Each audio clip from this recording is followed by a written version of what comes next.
കേരള നിയമസഭ അന്താരാഷ്ട്ര പുസ്തകോത്സവത്തിലെ ഇന്നത്തെ താരം കൃഷ്ണകുമാറാണ്.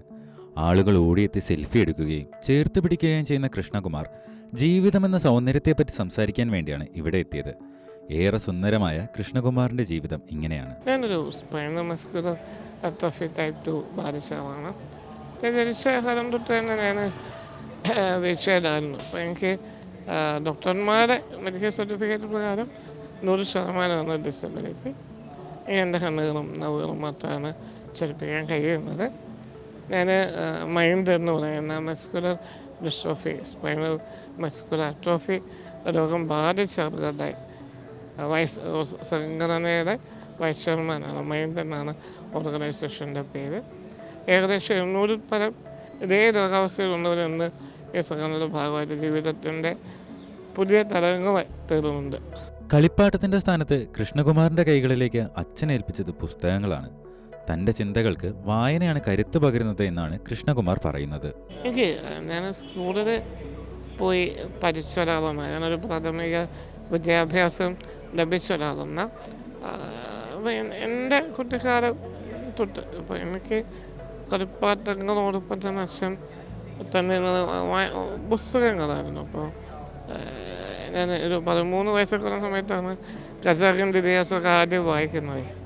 അപ്പോൾ അന്ന് തൊട്ട് ഒരു 39 വയസ്സെത്തിക്കുന്ന ഒരു പ്രായം വരെ ഇടയ്ക്ക് ചില ഇടവേളകൾ ഉണ്ടായതൊഴിച്ചാൽ ഒട്ടുമിക്ക ദിവസം കൊണ്ടും വായന ഒരു ദിനചര്യയുടെ ഭാഗമാണ്. മികച്ച സാമൂഹിക സേവനത്തിനുള്ള സംസ്ഥാന സർക്കാരിന്റെ യൂത്ത് ഐക്കൺ അവാർഡ് ജേതാവായ കൃഷ്ണകുമാറിന്റെ ജീവിതചര്യ ഇങ്ങനെയാണ്. ഒരു 7 മണിയൊക്കെ ആകുമ്പോൾ എഴുന്നേക്കും. ഒരു 9:30 ഒക്കെ ആകുമ്പോഴത്തേക്ക് ബേസിക് കാര്യങ്ങളൊക്കെ കഴിച്ചിട്ട് ബ്രേക്ക്ഫാസ്റ്റ് കഴിച്ചാൽ 10 മണിയോടുകൂടി എൻ്റെ വർക്കിലേക്ക് പോകും. ന്യൂസ് പേപ്പർ, മെയിൽ, എൻ്റെ ഓർഗനൈസേഷൻ പരമായ വർക്കുകൾ, എൻ്റെ യൂട്യൂബ് ചാനൽ എഡിറ്റ്, എൻ്റെ വായന, എൻ്റെ ടോക്കുകളുടെ പ്രിപ്പറേഷൻ എല്ലാം കൂടി കഴിയുമ്പോൾ ഒരു 8 മണിയൊക്കെ ആകും. 8 മണി കഴിഞ്ഞാൽ പിന്നെ കുറച്ച് ഫോൺ കോളുകളുണ്ടാവും. 11 മണി 11:30 ആകുമ്പോൾ ഉണങ്ങും. വായന മാത്രമല്ല, യാത്രയും വളരെയേറെ ഇഷ്ടപ്പെടുന്ന കൃഷ്ണകുമാർ തന്നെ പരിവർത്തനം ചെയ്യിക്കുന്നത് യാത്രകളാണെന്നാണ് പറയുന്നത്. യാത്രകൾ അത്യാവശ്യം ചെയ്യുന്നതാണ് ഞാൻ. ഇപ്പോൾ നമ്മൾ സംഘടനാപരമായ യാത്രകളുണ്ട്, എൻ്റെ പ്രോഗ്രാമുകളുടെ ഭാഗമായിട്ടുള്ള യാത്രകളുണ്ട്, കാഴ്ചകൾ കാണാൻ വേണ്ടി മാത്രം ചെയ്യുന്ന യാത്രകളുണ്ട്. അത്യാവശ്യം യാത്രകൾ ചെയ്യുന്നു. കഴിഞ്ഞ മാസം ഞാൻ തെങ്കാശി, മധുര, തഞ്ചാവൂർ, രാമേശ്വരം പോയിരുന്നു. 5 ദിവസത്തെ യാത്ര. അത്യാവശ്യം ചെയ്യുന്നുണ്ട്. കാരണം യാത്ര ഞാൻ പറഞ്ഞതുപോലെ പുസ്തകത്തെ പോലെ തന്നെ നമ്മളൊരു പരിവർത്തനം ഉണ്ടാക്കിയെടുക്കാൻ സാധിക്കുന്ന ഒന്നാണ്. അന്താരാഷ്ട്ര പുസ്തകോത്സവത്തിലൂടെ തുറന്ന വർത്തമാനത്തിന് വേദിയൊരുക്കിയ ഇടതുപക്ഷ സർക്കാരിനെ അഭിനന്ദിക്കാനും കൃഷ്ണകുമാർ മറന്നില്ല.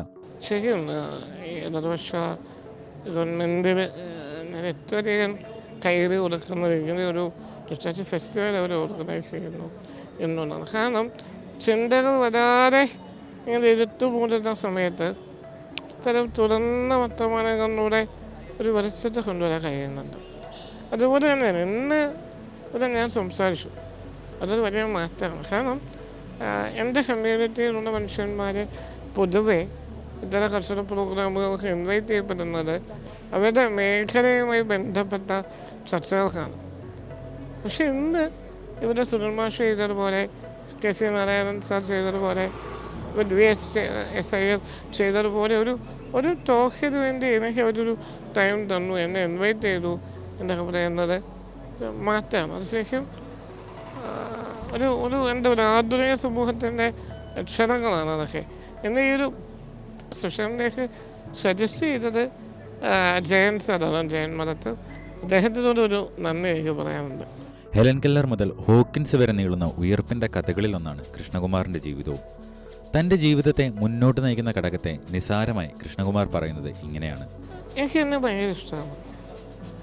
ഇത്ര സിമ്പിളായിട്ട് തന്നെ എനിക്ക് എന്നെ ഭയങ്കര ഇഷ്ടമാണ്. അപ്പോൾ ഞാൻ എൻ്റെ വീട്ടിൽ നിന്ന് കഴിഞ്ഞാൽ എൻ്റെ ഇഷ്ടം എനിക്ക് ഭക്തമാണ്.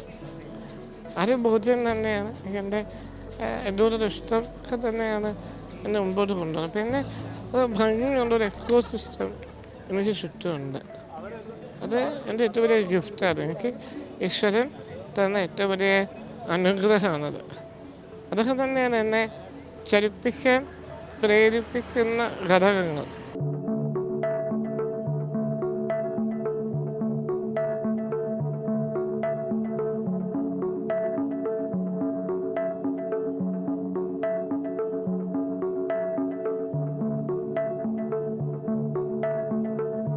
അന്താരാഷ്ട്ര പുസ്തകോത്സവ വേദിയിൽ നിന്നും കൃഷ്ണകുമാറിനും സുഹൃത്തുക്കൾക്കും ക്യാമറാമാൻ പ്രകാശിനുമൊപ്പം നവജിത്ത് അഷ്ടമേന്ദ്രൻ, കൈരളി ന്യൂസ്.